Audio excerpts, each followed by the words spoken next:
Hello guys, तर स्वागत आहे तुमचं आपल्या या यूट्यूब चॅनलवरती. मित्रांनो, चॅनलवर नवीन असाल तर चॅनलला सबस्क्राईब नक्की करा आणि अशाच नवनवीन अपडेट्स पाहत राहा. तान्या अजून पुढे काही बोलणार इतक्यात तिचा फोन वाजला. कॉल नमनचा होता. फोनवर बोलत बोलत तान्या नित्याजवळ गेली. तान्या विनंती करत म्हणाली, नित्या, खूप अर्जंट आहे, मला लगेच जावं लागेल. प्लीज आज मिस्टर खुरानांची वेळोवेळी तपासणी करत जा. नित्या गोंधळून म्हणाली, मी त्यांना कसं? तान्या पुन्हा विनंती करत म्हणाली, हे माझं पर्सनल प्रकरण आहे. तू नमनला ओळखतेस ना? मी गेले नाही तर खूप प्रॉब्लेम होईल. असं म्हणत तान्याने इंजेक्शन आणि औषधं नित्याच्या हातात दिली आणि घाईघाईने तिथून निघून गेली. नित्या स्वतःशीच पुटपुटली, तुझ्या पर्सनल लाईफमुळे माझी पर्सनल लाईफ उद्ध्वस्त होऊ नये तान्या. फक्त एकच आशा आहे, मिस्टर खुराना मला ओळखणार नाहीत. असं मनात म्हणत थोडी घाबरतच नित्या विक्रांतच्या केबिनमध्ये गेली. आत जाताच तिने विक्रांतकडे पूर्णपणे दुर्लक्ष केलं आणि आपल्या कामाला लागली. पण विक्रांतचं हृदय मात्र जोरात धडधडत होतं. ज्या मुलीचा तो अनेक वर्षांपासून शोध घेत होता, ती आज त्याच्यासमोर उभी होती. नित्या विक्रांत जवळ जाऊन त्याच्याकडे न पाहताच म्हणाली, थोडंसं वळा, मला इंजेक्शन द्यायचं आहे. पण विक्रांत तर तिच्याकडे एकटक पाहतच राहिला. नित्याने काहीही न बोलता त्याला इंजेक्शन दिलं. दुखल्यामुळे विक्रांतने डोळे मिटले. ते पाहून नित्याच्या चेहऱ्यावर नकळत हसू उमटलं. विक्रांतने डोळे उघडून तिच्याकडे पाहिलं. नित्याने लगेच स्वतःचं हसू आवरलं. विक्रांत म्हणाला, मला दुखत असताना तुम्ही हसत आहात?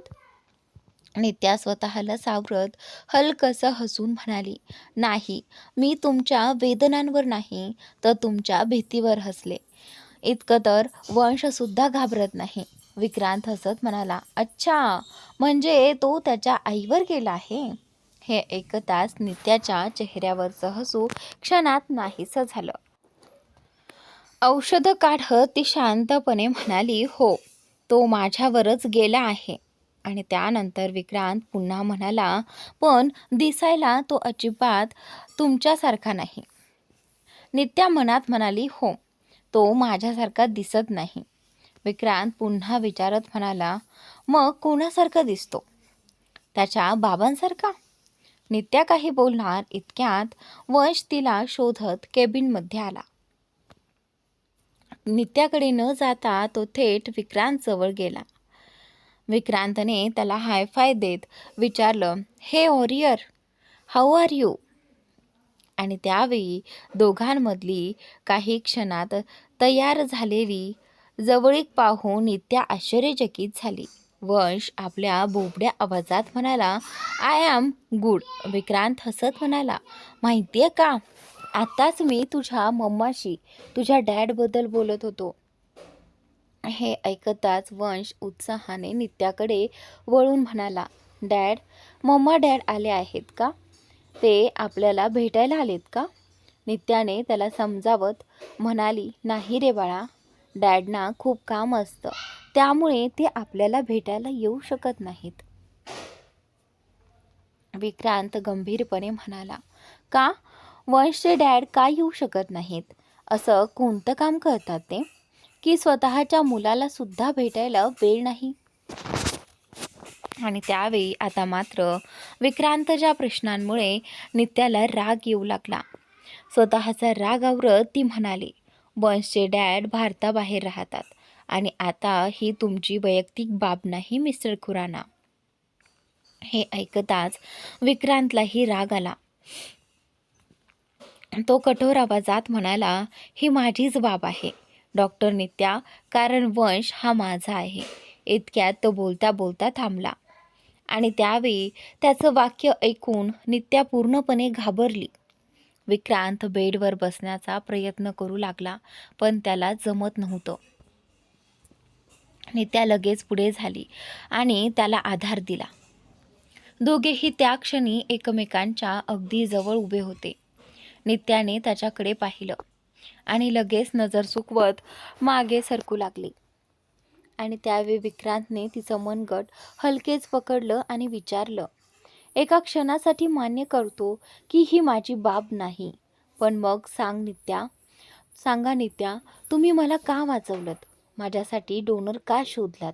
माझं ऑपरेशन का होत असताना तुमचे हात का थरथरत होते आणि तुमच्या डोळ्यात अश्रू का आले होते? नित्या घाबरलेल्या नजरेने त्याच्याकडे पाहत राहिली. तिची भीती पाहून विक्रांतने तिचं मनगट अलगद सोडलं. नित्याने वंशचा हात धरला आणि एकही शब्द न बोलता केबिनमधून बाहेर निघून गेले. विक्रांत मात्र बेडवर बसून त्यांच्या जाण्याकडे पाहत राहिला. ते बाहेर पडताच त्याने कोणाला तरी फोन केला आणि म्हणाला, मी तुला एक फोटो पाठवतो, शोधून काढ, ही तीच आहे का? मला पूर्ण खात्री आहे की ही तीच आहे. फोन ठेवून तो स्वतःशीच म्हणाला, यावेळी तुला जाऊ देणार नाही, कारण यावेळी प्रश्न माझा नाही, माझ्या मुलाचा आहे. संध्याकाळची वेळ. मिनलच्या हट्टामुळे आज तृप्ती आणि विवान तिसऱ्या मजल्यावर आले होते. दोघेही अंश आणि मिनलची खोली पाहून थक्क झाले. खोलीकडे आश्चर्याने पाहत तृप्ती म्हणाली, अरे देवा मिनल, ही खोली आहे की राजवाडा? किती सुंदर आहे ही. मिनल हसत म्हणाली, हो आहे ना, माहिती आहे का, जेव्हा मी पहिल्यांदा या खोलीत आले होते तेव्हा इतकी मोठी खोली पाहून मीही थक्क झाले होते, पण आता तर इतकी सवय झाली आहे की या खोलीशिवाय मला झोपच येत नाही. विवान खाकरत मिनलची चेष्टा करत म्हणाला, खोलीशिवाय झोप येत नाही की या खोलीत ज्याच्यासोबत राहतेस त्याच्याशिवाय? मिनल विवानकडे रागाने पाहत म्हणाली, माझ्या हातचा मार खाऊन बरेच दिवस झालेत ना विवान?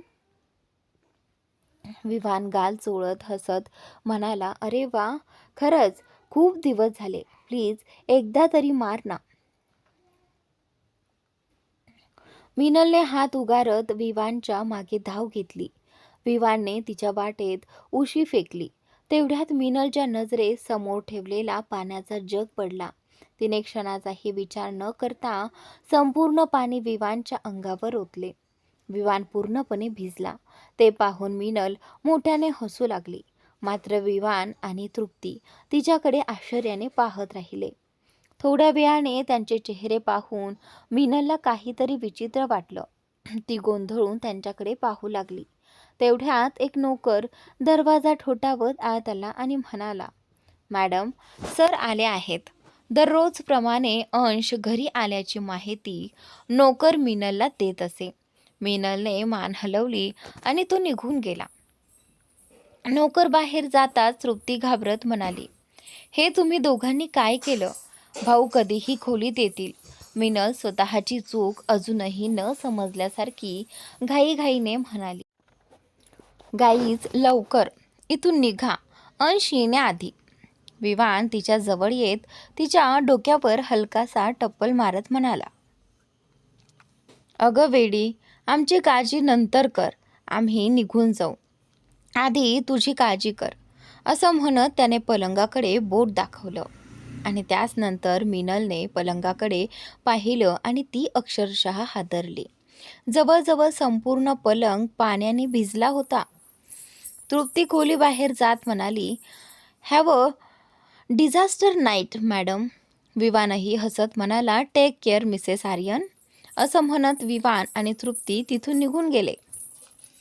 त्यांच्या गेल्यानंतर काही वेळातच अंश खोलीत आला. मिनल सोफ्यावर बसून एक मासिक वाचत होती. तिला मासिक वाचताना पाहून अंश थोडा आश्चर्यचकित झाला, कारण याआधी त्याने तिला कधीही मासिक वाचताना पाहिलं नव्हतं. तो काही न बोलताच फ्रेश होण्यासाठी आत गेला.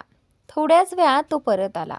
मिनलची मात्र त्याच्याकडे नजर मिळवायचीही हिंमत होत नव्हती. अंशने तिच्या चेहऱ्यावरचं मासिक अलगद खाली करत विचारलं, आज झोप येत नाही का? मिनल हसत उठली. तिने त्याच्या गळ्यात हात टाकले आणि गोड आवाजात गुणगुणली, तू परवानगी दिलीस तर तुला थोडंसं प्रेम करू का? जान, माझ्यासमोर बस. माझ्या मनातलं सगळं तुला सांगू का? जान. असं आर्यन अंश तिला म्हणत होता. अंशने हळूच तिच्या कमरेवर हात ठेवत हसून विचारलं, काय बात आहे, कुणीतरी मला खूप मिस करत होतं का? मिनलने आपले हात त्याच्या छातीवर ठेवले आणि हळूच डोकं त्याच्या छातीवर टेकवलं. त्याच्याजवळ येताच तिने केलेली चूक ती जवळजवळ विसरूनच गेली होती. दिवसभर ऑफिसमधील थकव्यानंतर अंशलाही या शांत आणि प्रेमळ क्षणांपेक्षा अधिक काहीच नको होतं. अंशने प्रेमाने विचारलं, तुला हवंय का मी तुला उचलून पलंगावर घेऊन जाऊ? हे ऐकताच मिनलला एका क्षणात सगळं आठवलं. ती पटकन त्याच्यापासून दूर होत म्हणाली, नाही, म्हणजे आज आपण सोफ्यावरच झोपूया. अंश गोंधळून म्हणाला, सोफ्यावर? आणि त्यावेळी असं म्हणत त्याने पलंगाकडे पाहिलं. संपूर्ण पलंग चादरीने झाकलेला होता. त्याला लगेच समजलं की काहीतरी गडबड आहे. तो पलंगाजवळ गेला. मिनल मात्र घाबरून सोफ्यावर स्वतःला गुंडाळून बसली. अंशने चादर बाजूला केली आणि पाहिलं तर जवळजवळ संपूर्ण पलंग पाण्याने भिजलेला होता. त्याने डोळे मिटले, एक खोल श्वास घेतला आणि स्वतःचा राग आवरण्याचा प्रयत्न केला. मग तो वळून मिनलकडे पाहू लागला. ती घाबरून सोफ्यात चेहरा लपवून बसली होती. तिला इतकी घाबरलेली पाहून तिच्या निरागसपणावर अंशच्या चेहऱ्यावर हलकंसं हसू उमटलं. तो तिच्या जवळ आला आणि म्हणाला, तसं पाहिलं तर मला स्वतःजवळ बोलवण्याची ही सुद्धा एक छान पद्धत आहे. मिनल गोंधळून त्याच्याकडे पाहू लागली आणि त्यावेळी अंशने क्षणाचाही विलंब न करता तिला आपल्या हातात उचललं आणि खोली बाहेर चालू लागला. मिनल आश्चर्याने त्याच्याकडे पाहत होती. तिला अजिबात विश्वास बसत नव्हता की अंश अजूनही इतका शांत कसा आहे. आता त्याचा हा शांत स्वभावच तिला अधिक घाबरवत होता. अंश तिला उचलून टेरेसकडे घेऊन जाऊ लागला आणि त्यानंतर मिनलने धीर एकवटत विचारलं, तुम्ही मला कुठे घेऊन चाललात? अंश कोणताही भाव न दाखवता म्हणाला, शिक्षा द्यायला. मिनल शांतपणे म्हणाली, शिक्षा? मग ठीक आहे. तिचं इतकं सहज उत्तर ऐकून अंश क्षणभर आश्चर्यचकित झाला आणि त्यानंतर तो तिला टेरेसवरील खोलीत घेऊन गेला. तिथे तिला अलगद आपल्या मिठीत घेतलं आणि शांतपणे झोपण्याचा प्रयत्न करू लागला. मिनल त्याच्या खांद्यावर डोकं ठेवून अलगद वर पाहू लागली. मिनल अंशकडे पाहत म्हणाली, प्लीज माझ्या मानेवर बाईट करू नका राज. अंशने डोळे मिटलेलेच हलकेसे हसत तिचे शब्द ऐकले. मिनल अजूनही त्याच्या चेहऱ्याकडे एकटक पाहत होती. अंशने डोळे मिटूनच तिच्या ओठांवर अंगठ्याने अलगद स्पर्श करत म्हटलं, असं वाटतंय बटरफ्लाय, मी दिलेली शिक्षा तुला आता आवडायला लागली आहे. मिनलने डोळे किंचित मिटत उत्तर दिलं, राज, चुकून सगळं पाणी बेडवर सांडलं होतं. क्षणात अंशने तिला स्वतःकडे ओढून तिच्या डोळ्यात पाहत म्हटलं, टॉपिक बदलू नकोस बटरफ्लाय. आणि त्यावेळी मिनल आश्चर्याने त्याच्याकडे पाहत राहिली. अंशने तिच्या चेहऱ्यावर आलेल्या केसांची बट अलगद कानामागे सारली आणि म्हणाला, आजच्या शिक्षेत थोडासा बदल आहे. मला एक किस दे. हे ऐकताच मिनल दचकली. अंशने पुन्हा हसत तेच शब्द उच्चारले, एक किस बटरफ्लाय? काही क्षण विचार करून मिनलने झटक्यात अंशच्या ओठांवर हलकंसं चुंबन घेतलं आणि त्याला हलकंसं दूर ढकलत थेट टेरेसकडे धावत गेली. अंश तिच्या मागे हसतच टेरेसवर गेला. मिनल रेलिंगला धरून उभी होती. अंश तिच्या जवळ गेला आणि तिच्या कानाजवळ हळू आवाजात म्हणाला, काय झालं? लाज वाटते की अजून पुढे गेलीस तर स्वतःलाच आवरता येणार नाही अशी भीती वाटते? असं म्हणत त्याने तिचे केस बाजूला सारले आणि तिच्या मानेजवळ नाकाने अलगद स्पर्श करत तिला जवळ घेतलं. मिनलच्या हृदयाची धडधड वाढली होती. तिचा श्वास जलद झाला होता. अंश इतका जवळ आल्यामुळे ती पूर्णपणे अस्वस्थ झाली होती. क्षणभर ती त्याच्याकडे वळली आणि त्याच्या छातीशी येऊन बिलगली. दोघांनाही एकमेकांच्या वाढलेल्या हृदयाच्या ठोक्यांचा स्पष्ट जाणवणारा आवाज ऐकू येत होता. मिनलचा श्वास आपल्या छातीवर जाणवताच अंश हलकसं हसला. मिनल त्याच्या आयुष्यात आल्यापासून त्याच्या सगळ्या चिंता, त्रास आणि अडचणी काही क्षणासाठी का होईना विसरून जायचा. अवघ्या काही महिन्यात ती त्याच्या आयुष्यातील अत्यंत महत्त्वाचा भाग बनली होती. अंश तिच्या कानाजवळ अलगद म्हणाला, ही गोष्ट एका छोट्याशा किसवर संपली असती, पण माझ्या मागे यावंसं वाटेल असं तूच केलंस. हे बोलून त्याने तिला हलकेच स्वतःपासून दूर केलं आणि तिच्या कपाळावर प्रेमाने चुंबन घेतलं. मिनलने डोळे मिटले आणि त्या क्षणाचा शांतपणे अनुभव घेत राहिली. काही वेळ दोघेही एकमेकांच्या मिठीत तसेच शांत उभे राहिले. थोड्या वेळाने अंशने डोळे उघडले. तिच्याकडे पाहून हसत म्हणाला, खूप उशीर झाला आहे, चल आता झोपायला जाऊया. मिनलही हलकसं हसली आणि म्हणाली, काय झालं राज, आज खरंच मला जाणून घ्यायचं आहे, प्रत्येक वेळी तुम्ही स्वतःला का थांबवता. तिचं वाक्य पूर्ण होण्याआधीच अंशने तिला अलगद उचलून खोलीत नेलं. तिला आपल्या मिठीत घेत तो म्हणाला, कारण फक्त आणि फक्त तू आहेस बटरफ्लाय. तिला बेडवर अलगद झोपवत तो पुढे म्हणाला, आपलं नातं तुझ्यासाठीच कधीच ओझं बनू नये. तुझ्या करिअरमध्ये कोणताही अडथळा येऊ नये अशी माझी इच्छा आहे. आपल्या दोघांचं लग्न जरी परिस्थितीमुळे झालं असलं तरी तुझ्यासाठी हे नातं नेहमी एक सुंदर जिव्हाळ्याचा अनुभव राहावा. यात कधीही कोणतीही जबरदस्ती नसावी. मिनलने त्याच्या छातीवर हात ठेवत शांतपणे उत्तर दिलं, लग्न परिस्थितीमुळे झालं असेल, पण विश्वास ठेवा राज, या नात्यात तुम्ही मला जे प्रेम आणि जेवढा आदर दिला तो मला आयुष्यात कुणाकडूनच मिळाला नव्हता. कुणाला माझं सौंदर्य आवडलं, कुणाला माझं कौशल्य, तर कुणाला फक्त माझं बाह्यरूप. म्हणून मी ठरवलं होतं की प्रेम, लग्न या गोष्टींपासून कायम दूर राहायचं. अंश तिच्या केसांवरून प्रेमाने हात फिरवत म्हणाला, असं, मग नंतर काय झालं. मिनलने त्याच्याकडे प्रेमाने पाहत उत्तर दिलं, मग तुम्ही पण मला तुमच्या आयुष्यात ओढून घेतलंत. तुमच्यामुळे मला जाणवलं, प्रेम करताना गुण दोष मोजायला वेळ नसतो. प्रेम तर नकळत होतं आणि मला ते तुमच्यावर झालं.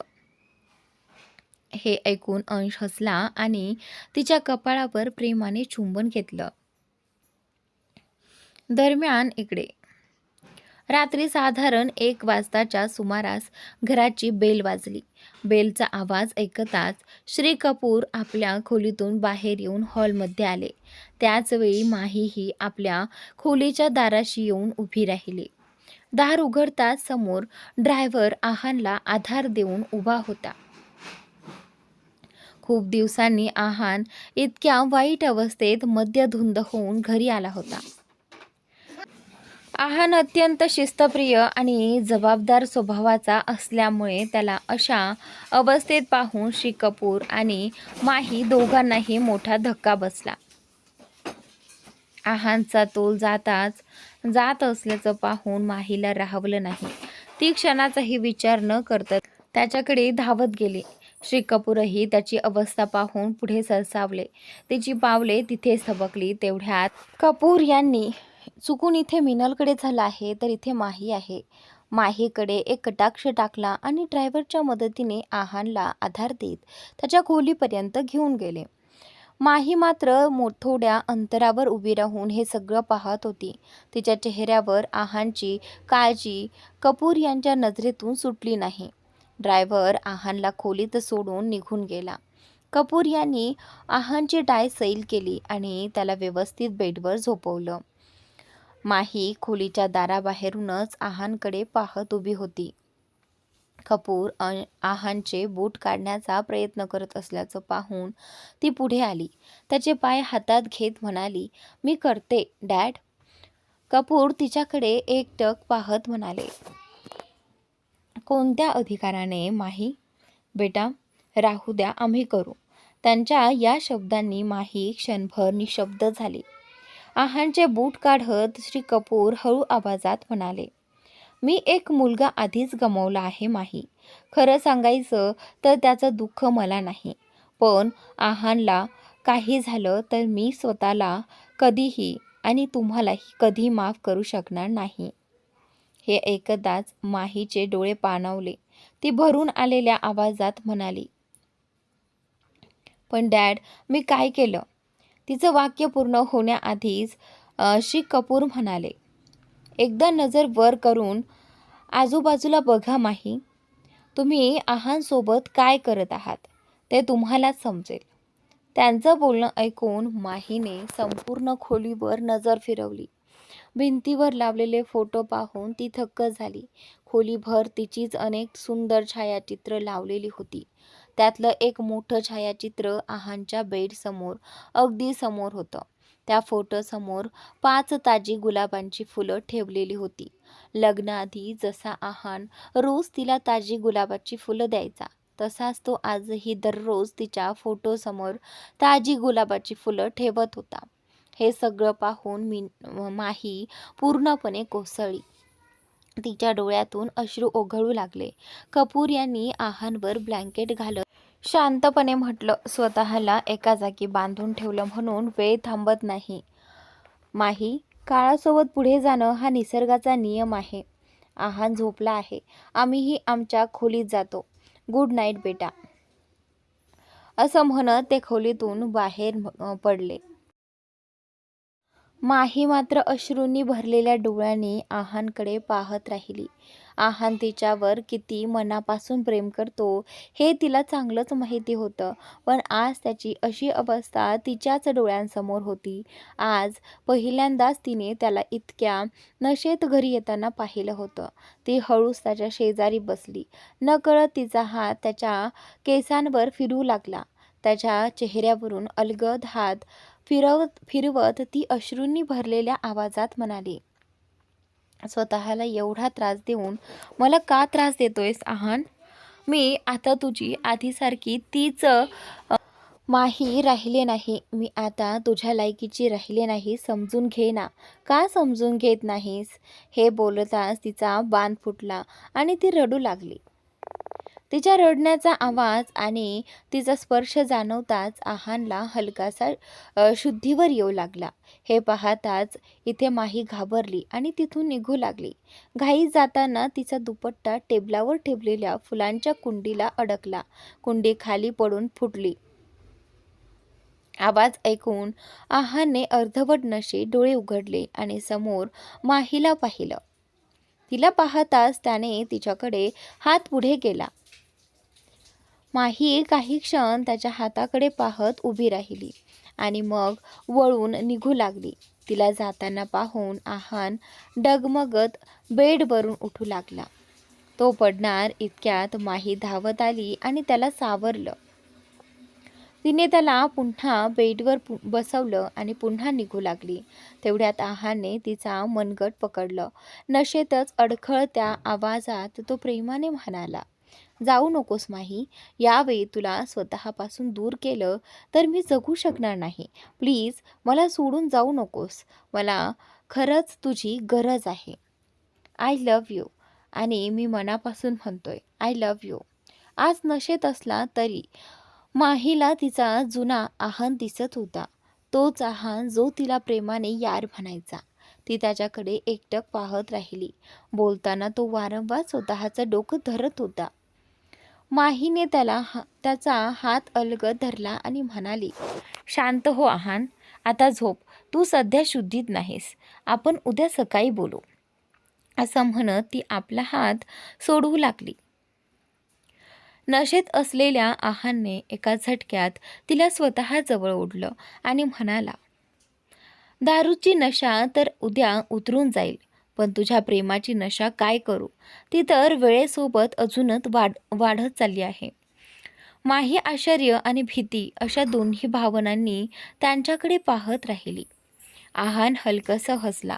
तिच्या गालावर अंगठ्याने अलगद स्पर्श करत तो पुढे म्हणाला, संपूर्ण आयुष्य या हृदयाने फक्त तुझ्यावरच प्रेम केलंय, पण नशिबात मात्र फक्त प्रतीक्षा प्रतीक्षा आणि फक्त प्रतीक्षाच लिहिली होती.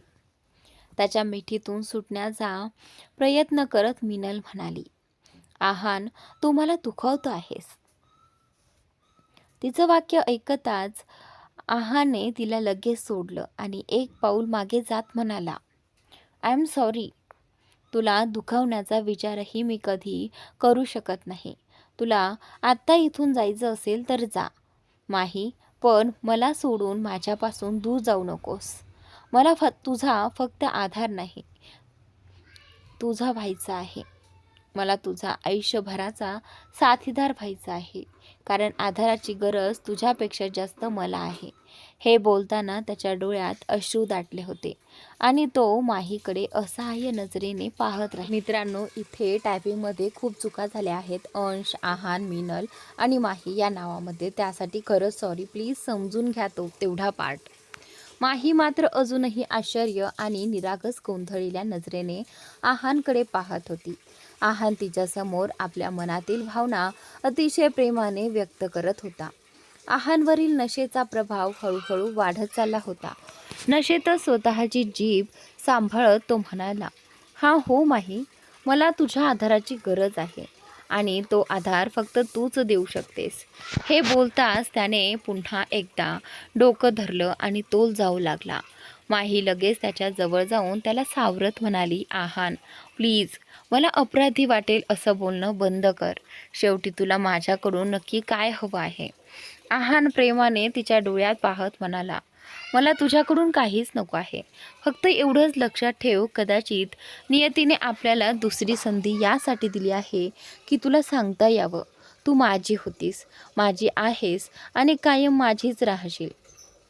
माहीने विषय बदलत त्याला अलगद बेडवर बसवलं आणि म्हणाली, आहान, प्लीज बेडवर बस. मी कुठेही जाणार नाही. आता शांतपणे विश्रांती घे. माहीचं बोलणं ऐकून आहानने तिचा हात आपल्या हातात घट्ट धरला आणि हसत म्हणाला, खरंच तू मला सोडून जाणार नाहीस ना? माझ्या जवळच राहशील ना? थँक्यू माही, थँक्यू. हे बोलता बोलता तो पुन्हा हळूहळू गाढ झोपेत हरवून गेला. तो झोपल्याचं पाहून माही उठून निघण्याचा प्रयत्न करू लागली, पण आहाने तिचा हात इतक्या घट्ट पकडून ठेवला होता की त्याला सोडून जाणं तिच्यासाठी शक्यच नव्हतं. ती त्याच्या शेजारी हेड रेस्टला टेकून बसली. बसल्या बसल्या ती प्रेमाने त्याच्या केसातून बोटं फिरवत राहिली. त्या स्पर्शाने आहान लवकरच गाढ झोपला आणि काही वेळातच माहीच्या डोळ्यांवर झोप आली. दुसरीकडे रुद्रांशने जणू झोपेलाच रामराम केला होता. दिवसभर तो नमनविषयी माहिती गोळा करत असे आणि रात्रभर त्यावर काम करत असे. त्याच्या हाती अनेक ठोस पुरावे लागले होते, ज्यावरून नमन अत्यंत नीच स्वभावाचा माणूस असल्याचं स्पष्ट होत होतं. त्याचबरोबर त्याला अशी एक गोष्टही समजली होती, जी त्याच्या स्वतःच्या आयुष्याशी खोलवर जोडलेली होती. ही गोष्ट कोणाशी बोलावी हेच त्याला समजलं नव्हतं. जितका तो या प्रकरणात खोल जात होता, तितकंच ते दलदलीसारखं अधिक गुंतागुंतीचं होत चाललं होतं. प्रत्येक वेळी एकामागून एक नवीन पैलू त्याच्यासमोर उलगडत होते. अशा परिस्थितीत नमन किंवा त्याच्याशी संबंधित कोणालाही संशय येईल असं एकही पाऊल रुद्रांश उचलू इच्छित नव्हता, कारण आता त्याला या संपूर्ण कटाचं मूळ शोधायचं होतं.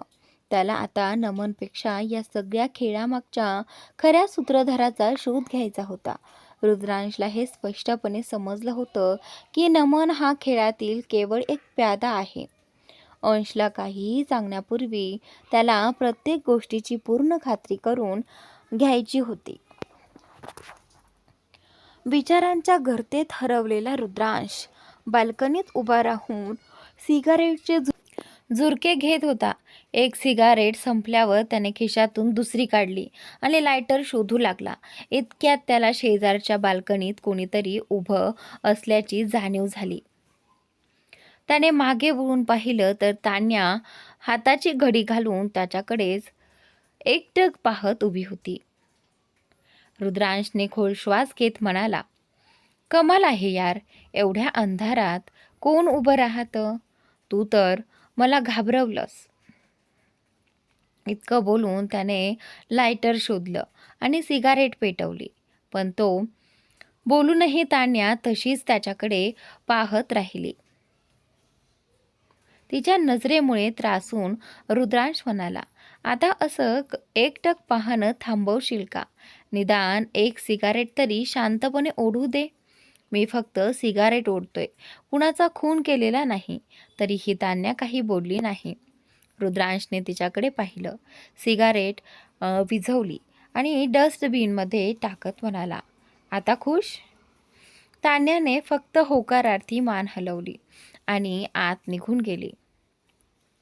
तिला जाताना पाहून रुद्रांश हसत स्वतःशीच पुटपुटला, हक्क तर असा गाजवते जणू माझी बायकोच आहे. पण ही सवय वाईटही नाही. हे बोलत तोही हसत आत गेला. दुसऱ्या दिवशी सकाळी माहीला जाग आली तेव्हा ती आहानच्या बेडवर निवांत झोपलेली होती. ती घाबरून पटकन उठली आणि आजूबाजूला पाहू लागली, पण तिथे तिच्याशिवाय दुसरं कोणीच नव्हतं. तिने मोबाईलमध्ये वेळ पाहिली. सकाळचे 8 वाजले होते. त्याचबरोबर आहानचे 2 मेसेजही आले होते. पहिल्या मेसेजमध्ये लिहिलं होतं, शब्दात सांगू शकत नाही की आजची सकाळ माझ्यासाठी किती सुंदर होती. या सुंदर सकाळीसाठी धन्यवाद. दुसरा मेसेज थोडा मोठा होता, काल रात्री नशेत माझ्याकडून काही चूक झाली असेल तर मला माफ कर. मी शुद्धीत नव्हतो.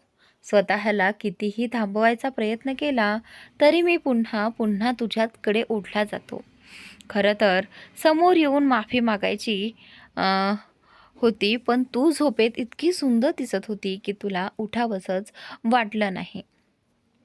सकाळी माझी फ्लाईट होती म्हणून लवकर निघावं लागलं. मी तुला खूप त्रास देतो ना? आता काही दिवस तरी तू निवांत राहू शकशील, कारण तुला त्रास देणारा मी तिथे नसणार आहे. बाय. स्वतःची काळजी घे. Miss you. आहान काही दिवसांसाठी बाहेर गेला आहे. हे कळताच माहीला नकळत एक प्रकारची पोकळी जाणवली. दुसरीकडे अंश सकाळीच मिनलला उठवून जिममध्ये घेऊन गेला होता. जिममधून परत खोलीत आल्यावर मिनल पुन्हा गाढ झोपली होती. ते पाहून अंशने आपली टी-शर्ट काढून सोफ्यावर फेकली आणि मिनलला अलगद आपल्या कुशीत उचलून घेतलं. टेरेसवर पूलमध्ये चालत जाताच अंश पाण्यात उतरतो. पाण्याचा स्पर्श होताच मिनल दचकून जागी होते. अंश तिला अलगद आपल्या कुशीतून खाली उतरवतो. डोळे उघडत मिनल घाबरून अंशच्या गळ्यात मिठी मारत म्हणाली, अंश, हे काय करताय? मी बुडाले असते तर. आणि त्यावेळी अंश तिच्या कमरेभोवती हात ठेवत हसत म्हणाला, मी असताना तू कशी काय बुडशील? इतक्या लवकर तुला मरू देणार आहे का मी? मिनल रागाने म्हणाली, अच्छा, म्हणजे नंतर मी मेले तरी चालेल का तुम्हाला? हे ऐकताच अंशने तिला हलकासा धक्का दिला आणि ती पाण्यात पडली. मिनल पाण्यातून स्वतःला सावरत वर आली आणि म्हणाली, अंश, हे काय करताय तुम्ही? अंशने पाण्यात एक डुबकी मारली आणि हसत म्हणाला, अरे वा, आता तर तुझी झोप पूर्णपणे उडाली. गुड मॉर्निंग माय लव्ह. तू सारखी मरणाच्या गोष्टी करत होतीस म्हणून वाटलं अजून झोप पूर्ण उघडली नाही. मग तुझी झोप घालवण्याचा हा छोटासा प्रयत्न. मिनल ओठ फुगवत म्हणाली, अरे वा, तुम्ही खरंच एखाद्या मॉन्स्टरपेक्षा कमी नाहीत. आज मी तुम्हाला सोडणार नाही. असं म्हणत ती अंशला पाण्यात ढकलण्याचा प्रयत्न करू लागली. तिचे निष्फळ प्रयत्न पाहून अंश हलकेच हसला. मिनल त्याच्या छातीवर हात ठेवून त्याला ढकलत होती. अचानक अंशने तिचे दोन्ही हात पकडले. आणि तिला आपल्या जवळ ओढून घेतले. मिनल थेट अंशच्या छातीवर येऊन आदळली. ती काही समजून घेण्याआधीच अंशने तिच्या ओठांवर आपले ओठ टेकवले आणि तिला अलगद पाण्याखाली घेऊन गेला. मिनल हळूहळू त्या चुंबनात हरवून गेली. काही क्षण दोघेही शांतपणे एकमेकांच्या मिठीत तसेच राहिले. पुन्हा पाण्याच्या वर आल्यावर अंशने अलगद तिच्या ओठांपासून स्वतःला दूर केले. मिनल पूर्णपणे भिजली होती. लाजून तिने नजर खाली केली आणि स्वतःच्या वाढलेल्या श्वासांवर ताबा मिळवण्याचा प्रयत्न करू लागली. अंशनेही स्वतःच्या धडधडणाऱ्या हृदयाला शांत करत तिचे विस्कटलेले केस अलगद ठीक केले आणि म्हणाला, कळत नाही तुझ्यात असं काय आहे बटरफ्लाय. प्रत्येक क्षणासोबत मला स्वतःवरच नियंत्रण गमवायला लावत आहेस. आय एम सॉरी, पण तुझ्यासमोर मी स्वतःला अजून किती दिवस सांभाळू शकेन हे मलाही माहीत नाही. मिनलने त्याच्याकडे शांतपणे पाहिलं. अंशने हलकेच आपल्या अंगठ्याने तिच्या ओठांवरून स्पर्श केला. मिनल हसत म्हणाली, अंश, तुमचा फोन. अंश गोंधळून तिच्याकडे पाहू लागला. ती पुन्हा म्हणाली, अंश, तुमचा फोन वाजतोय. तेव्हा अंशच्या लक्षात आलं की त्याचा फोन बराच वेळ वाजत होता. तो मिनलकडे पाहून हसला. मिनलही त्याच्याकडे पाहून हसली. दोघेही मनापासून हसू लागले. अंशने मिनलला पुन्हा आपल्या कुशीत उचललं आणि टेरेसवरून आपल्या खोलीकडे निघाला.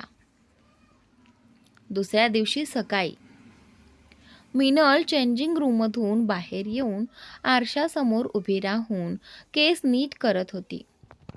तिला पाहताच अंश काही क्षण स्तब्धच झाला. लांब फिकट गुलाबी रंगाचा कुर्ता, पांढरा प्लाझो, मोकळे सोडलेले केस, डोळ्यात काजळ, हलका मेकअप आणि कपाळावर लावलेली छोटीशी काळी टिकली. आज मिनल विलक्षण सुंदर दिसत होती. अंशची नजर तिच्यावरून हटतच नव्हती. तो सतत तिच्याकडे पाहत असल्याचं लक्षात येताच मिनलने भुवया उंचावत विचारलं, काय झालं? माझ्याकडे असे का पाहताय? या ड्रेसमध्ये मी छान दिसत नाही का? अंश तिच्या जवळ जात हसत म्हणाला, छान नाही, या ड्रेसमध्ये तू कमाल दिसते आहेस. खरं सांगायचं तर प्रत्येक भारतीय पोशाखात तू मला अप्रतिम दिसतेस. हे ऐकून मिनलच्या चेहऱ्यावर हलकंसं हास्य उमटलं.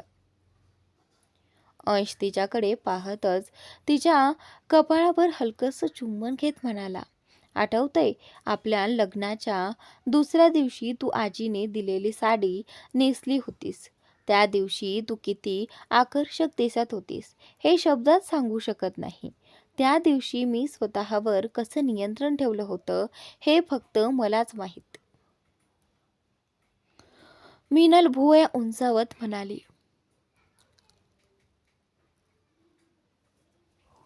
नियंत्रण? मिस्टर आर्यन, बहुतेक तुम्ही विसरलात. त्या दिवशी तुम्ही मला पहिल्यांदा किस केलं होतं. अंश हसत म्हणाला, इंटरेस्टिंग.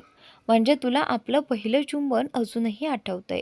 मग या गोष्टीवर एक किस तर बनतोच, असं म्हणत तो तिच्या जवळ झुकला. मिनलने दोघांच्या मध्ये हात ठेवत हसून म्हटलं, जरा संयम ठेवा मिस्टर आर्यन, संयम. आणि त्यावेळी अंश तिच्या हाताकडे आणि मग तिच्याकडे गोंधळून पाहू लागला.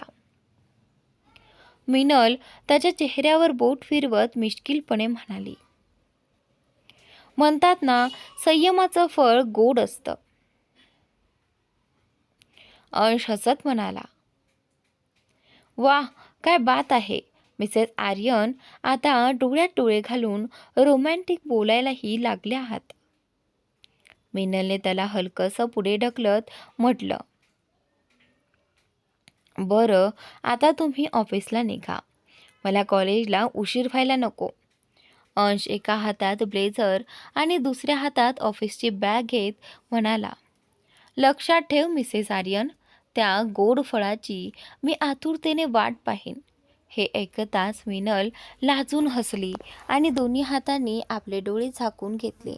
थोड्याच वेळाने वाणीसोबत विवान, मिनल, तृप्ती आणि त्यांचे काही मित्र विक्रांतला भेटण्यासाठी हॉस्पिटलमध्ये आले.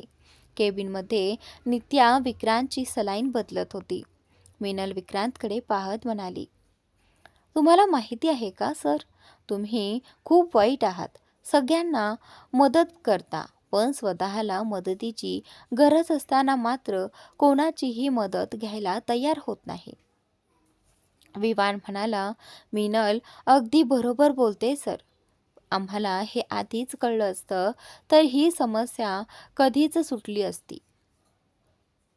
विक्रांतने नित्याकडे एक नजर टाकत उत्तर दिलं, नाही विवान, तसं झालं नसतं, कारण डॉक्टर नित्या काही दिवसांपूर्वीच मुंबईला परत आल्या आहेत.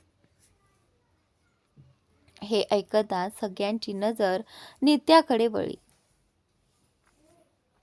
विक्रांत नित्याकडे पाहत पुढे म्हणाला, माझ्यासाठी बोन मॅरो डोनर शोधण्याचं काम यांच्यामुळेच झालं. अनेक वर्षांपूर्वी काही कारणामुळे या मुंबई सोडून गेल्या होत्या. त्यांचं पुन्हा मुंबईत परत येणं आणि माझी भेट होणं हे एखाद्या चमत्कारापेक्षा कमी नाही. नित्या एकटक विक्रांतकडे पाहत राहिली. त्याच्या बोलण्यामागचा अर्थ समजून घेण्याचा ती प्रयत्न करत होती. सगळे नित्याकडे पाहून हसत होते. वाणीने तिच्या खांद्याभोवती हात ठेवत तिला हलकेच मिठी मारली आणि म्हणाली, खूप खूप धन्यवाद. तुम्ही आमच्यासाठी किती मोठं काम केलं आहे याची तुम्हाला कल्पनाही नाही. सगळ्यांनी नित्याचे मनापासून आभार मानले आणि त्यानंतर नित्या हसत म्हणाली, अहो, त्यात धन्यवाद कशाला, हे माझं कर्तव्यच होतं. तेवढ्यात विवान विक्रांतला म्हणाला, सर, आता लग्नाबद्दल काय विचार आहे? आता तर तुम्ही बरेही झाला आहात. आणि त्यानंतर त्यांचं बोलणं ऐकून सगळेच आश्चर्याने त्याच्याकडे पाहू लागले. विवान लगेच म्हणाला, काय? सगळे माझ्याकडे असे का बघताय?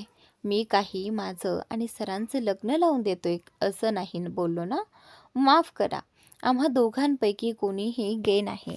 वाणीकडून कळलं होतं की बोन मॅरोच्या आजारामुळे सर लग्न करायला तयार नव्हते. आता ते पूर्णपणे बरे झाले आहेत म्हणून सहज विचारलं. तृप्तीने विवानला हलकासा धक्का देत म्हटलं, तू खरंच वेडा आहेस विवान. आधी त्यांना पूर्णपणे बरं तर होऊ दे. हे सगळं ऐकून नित्या मात्र मनोमन आश्चर्यचकित झाली. विक्रांतने अजूनही लग्न केलं नव्हतं हे तिला पहिल्यांदाच समजलं होतं. विक्रांत नित्याकडे न पाहताच म्हणाला, खूप लवकर लग्न करेन विवान. काय आहे ना, वंशला भेटल्यापासून मला कुटुंबाचं महत्त्व आणि गरज अधिक जाणवू लागली आहे. वंश हे नाव ऐकताच नित्या आश्चर्याने विक्रांतकडे पाहू लागली. वाणीने उत्सुकतेने विचारलं, वंश भाऊ, हा वंश कोण आहे? विक्रांत काही बोलणार इतक्यात नित्या घाईघाईने म्हणाली, वंश माझा आहे, म्हणजे तो माझा मुलगा आहे. हे ऐकताच वाणी हसत म्हणाली, वा, शेवटी कोणाला तरी पाहून का होईना, पण माझ्या भावाला आपल्या कुटुंबात नवीन सदस्याची गरज आहे हे समजलं. आता मलाही वंशला भेटायचं आहे. विक्रांत हसत म्हणाला. शाळा सुटली की तो थोड्याच वेळात इथे येईल. त्याचं बोलणं ऐकताच नित्या पटकन म्हणाली, नाही, तो आज येणार नाही. आज तो डॉक्टर गौरव यांच्यासोबत बाहेर गेला आहे. इतकं बोलून नित्याने औषधांचं ट्रे उचललं आणि केबिनमधून बाहेर निघून गेली. डॉक्टर गौरवचं नाव ऐकताच विक्रांत चिडून जातो. विक्रांत स्वतःला शांत दाखवत सर्वांकडे पाहून म्हणाला, आता तुम्ही सगळ्यांनी परत कॉलेजला जायला हवं. मला भेटायच्या बहाण्याने आधीच खूप वेळ बंक मारलाय. सगळेजण हसत विक्रांतला स्वतःची काळजी घ्यायला सांगून निघून लागले. जात असलेल्या वाणीला हाक मारत विक्रांत म्हणाला, वाणी, आईबाबांना आता याबद्दल काहीही कळू देऊ नकोस. वाणीने होकारार्थी मान हलवली. हॉस्पिटलच्या बाहेर येताच मिनल सर्वांना म्हणाली, गाईज तुम्ही सगळे जा, मला थोडं काम आहे, मी नंतर घरी जाईन. आणि त्याच नंतर इथे विवान म्हणाला, ठीक आहे, मी तुला सोडतो. मिनल त्याला थांबवत म्हणाली, नको नको विवान, मी स्वतःच जाईन, मला न्यायला ड्रायव्हर येईल. यावर तृप्ती म्हणाली, ठीक आहे, मग मीही तुझ्यासोबत येते, मलाही घरी जायचं आहे. तृप्तीचं बोलणं ऐकून मिनल स्वतःच्याच बोलण्यात अडकली. परिस्थिती सावरत मिनल म्हणाली, हो चल, खरं तर मला ड्रायव्हर नाही, तुझा तो मॉन्स्टर भाऊ न्यायला येतोय. तृप्तीने तिच्याकडे एक कटाक्ष टाकला आणि होकारार्थी मान हलवली. जणू ती म्हणत होती, तुझे बहाणे मला चांगले समजतात मॅडम.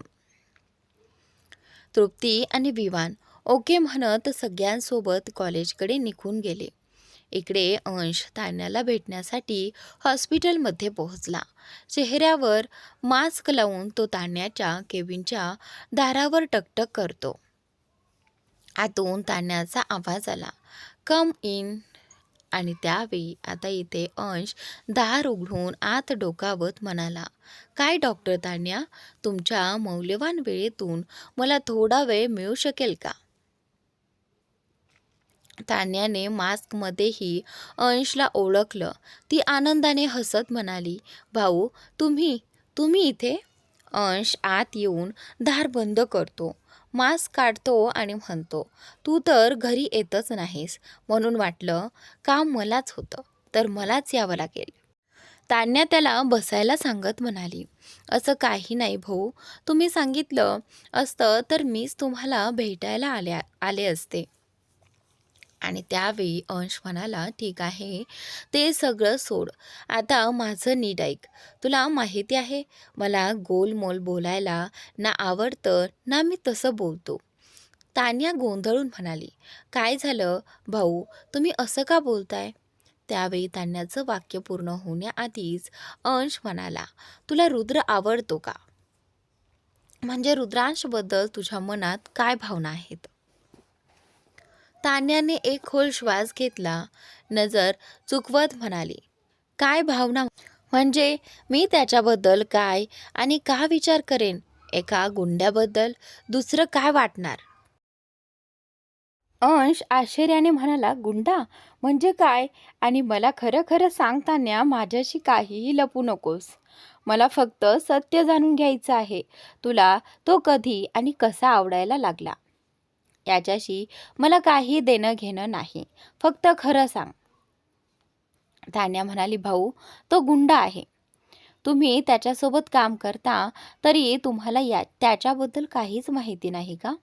मी त्याला कधी आणि कशी भेटले हे तुम्हाला माहिती आहे का? असं म्हणत तिने सांगितलं की एका रात्री रुद्रांशच्या माणसांनी तिला हॉस्पिटलमधून उचलून त्याच्या उपचारासाठी त्याच्याकडे नेलं होतं.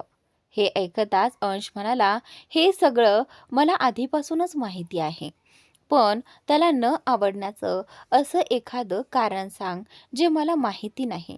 आणि तो काही गुंडा नाही, तो आर्मीचा सिक्रेट डिफेन्स इंटेलिजन्स ऑफिसर आहे.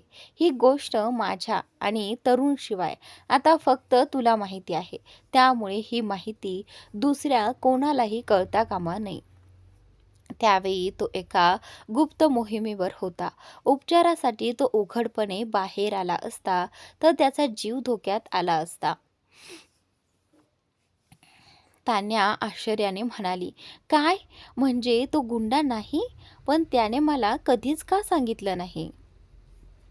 अंश म्हणाला, ते फक्त रुद्रलाच माहिती असेल, पण त्याने तुझा जीव वाचवला, नंतर NGO मधल्या मुलांचाही जीव वाचवला. आता तरी तुला सत्य कळलं आहे, म्हणून कोणताही बहाणा न करता त्याच्याबद्दल तुझ्या मनात काय भावना आहे ते सांग. काही क्षण विचार करून तान्या खाली मान घालून म्हणाली, माहीत नाही कधी आणि कसं, पण मी त्याला आवडायला लागले आहे भाऊ. पण आता त्या गोष्टीला काही अर्थ उरलेला नाही. तान्याचं बोलणं ऐकून अंश हसत म्हणाला, बस मला एवढंच जाणून घ्यायचं होतं. असं म्हणताच तान्या आश्चर्याने पाहू लागली.